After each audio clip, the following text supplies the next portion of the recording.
दोस्तों, कभी बिहार की राजनीति का ब्रेन सेंटर था कायस्थ समाज, फिर अचानक सत्ता से गायब कैसे हो गया? कायस्थ जाति की राजनीतिक नैया डूब कैसे गई? वो कायस्थ समाज जिसे लाला जाति से भी हम लोग जानते हैं। कभी बिहार की राजनीति में एक ऐसा समाज था जो संख्या में छोटा था लेकिन सत्ता के फैसलों में सबसे बड़ा माना जाता था।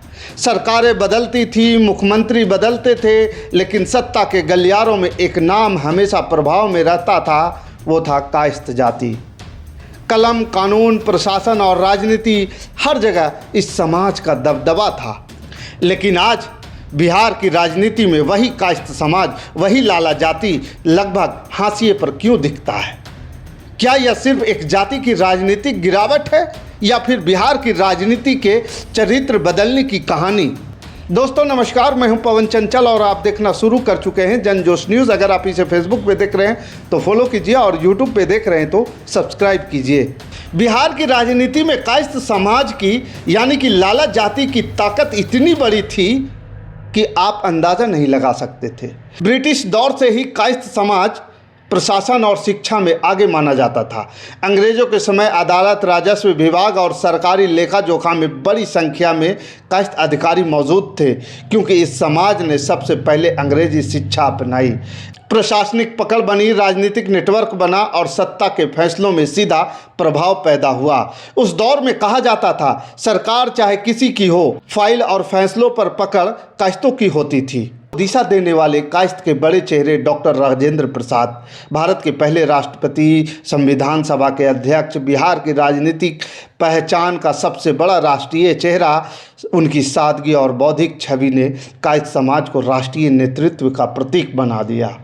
उसके बाद आते हैं कृष्ण वल्लभ सहाय, बिहार के मुख्यमंत्री। मजबूत प्रशासनिक पकड़, जमीन सुधार और सत्ता संरचना बदलने वाले नेताओं में गिने जाते हैं।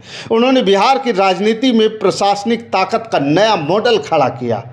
और फिर आते हैं लोकनायक जयप्रकाश नारायण।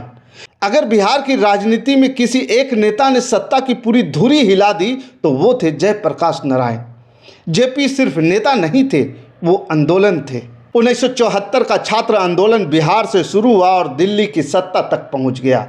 जेपी ने पहली बार युवाओं को सड़कों पर उतार कर कहा, संपूर्ण क्रांति अब नारा है, भावी इतिहास हमारा है। उनके आंदोलन ने कांग्रेस की जड़ें हिला दी, इमरजेंसी के खिलाफ माहौल बनाया और देश में गैर कांग्रेसी राजनीति की नींव रख दी। आज बिहार की लगभग हर बड़ी राजनीतिक धारा, चाहे लालू प्रसाद यादव हो, नीतीश कुमार हो, कई समाजवादी नेता कहीं न कहीं जेपी आंदोलन की राजनीति से निकले माने जाते हैं। यानी जेपी ने सिर्फ सरकार नहीं बदली, उन्होंने राजनीति का डीएनए बदल दिया। 1990 से पहले कायस्थों की राजनीतिक पकड़ कितनी मजबूत थी, ये भी जानना बेहद जरूरी है। 1950 से 1980 तक बिहार की राजनीति में स्वर्ण जातियों का प्रभाव सबसे ज़्यादा था। उस दौर में कांग्रेस सत्ता की केंद्र थी। टिकट वितरण ऊपरी नेतृत्व तय करता था। प्रशासनिक नेटवर्क चुनाव जिताने में बड़ा फैक्टर था और इन सब में कायस्थ समाज की मजबूत मौजूदगी थी। कई विधायक, कई मंत्री, बड़े अफसर इसी समाज से आते थे। जिस प्रकार से हर जगह पे राजनीति हो, चाहे आधिकारिक सत्ता हो या कोई भी जगह हो, जिस प्रकार से हर जगह पे कायस्थ समाजों की उपस्थिति थी, कायस्थ समाजों की अपनी एक जिम्मेदारी थी, वो जिम्मेदारी धीरे धीरे मिटते गया। लेकिन राजनीतिक विश्लेषकों के अनुसार उस दौर में बिहार विधानसभा और नौकरशाही में कायस्थ प्रतिनिधित्व उनकी आबादी से कई गुना ज़्यादा माना जाता था। बिहार में कायस्थ जाति के मुख्यमंत्री भी बने, जैसे कृष्ण वल्लभ सहाय। बिंदेश्वरी प्रसाद मंडल को अक्सर सामाजिक न्याय राजनीति से जोड़ा जाता है, लेकिन प्रशासनिक ढांचे में कायस्थ प्रभाव समानांतर रूप से मजबूत था।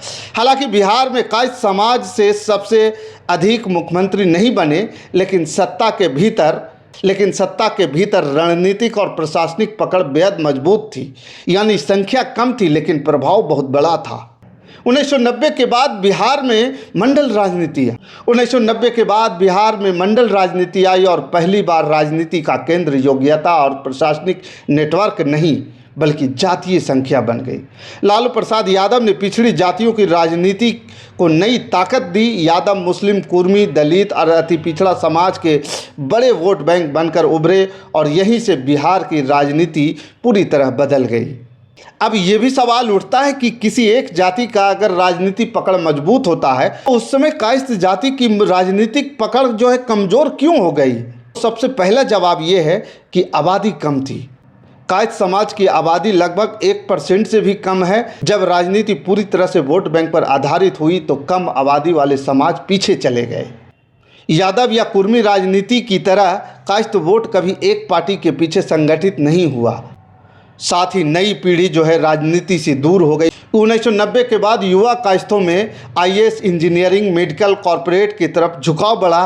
राजनीति में जमीन पर संघर्ष करने वाले बड़े नेता कम निकल पाए।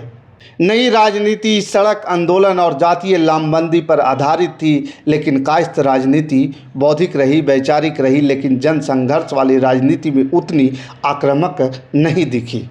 कायस्थ राजनीति का पतन सिर्फ एक जाति की कहानी नहीं है, यह उस बदलाव की कहानी है जहां पहले सत्ता प्रशासनिक पकड़ से चलती थी, अब सत्ता जातीय संख्या से तय होती है। पहले राजनीति में दिमाग और नेटवर्क की ताकत थी, आज राजनीति में वोट बैंक सबसे बड़ा हथियार है। और शायद इसी बदलाव में कभी बिहार की राजनीति का ब्रेन सेंटर कहलाने वाला कायस्थ समाज धीरे धीरे सत्ता के केंद्र से बाहर हो गया। कभी बिहार में कलम सरकार बनाती थी, आज जातीय गणित सत्ता तय करता है। और इसी बदलते दौर में कायस्थ राजनीति इतिहास के पन्नों में सिमटती चली गई। बाकी इस वीडियो के प्रति आपका क्या विचार है, आप हमें कमेंट कर जरूर बताइएगा। हमारे साथ बने रहने के लिए धन्यवाद। जय हिंद, जय भारत।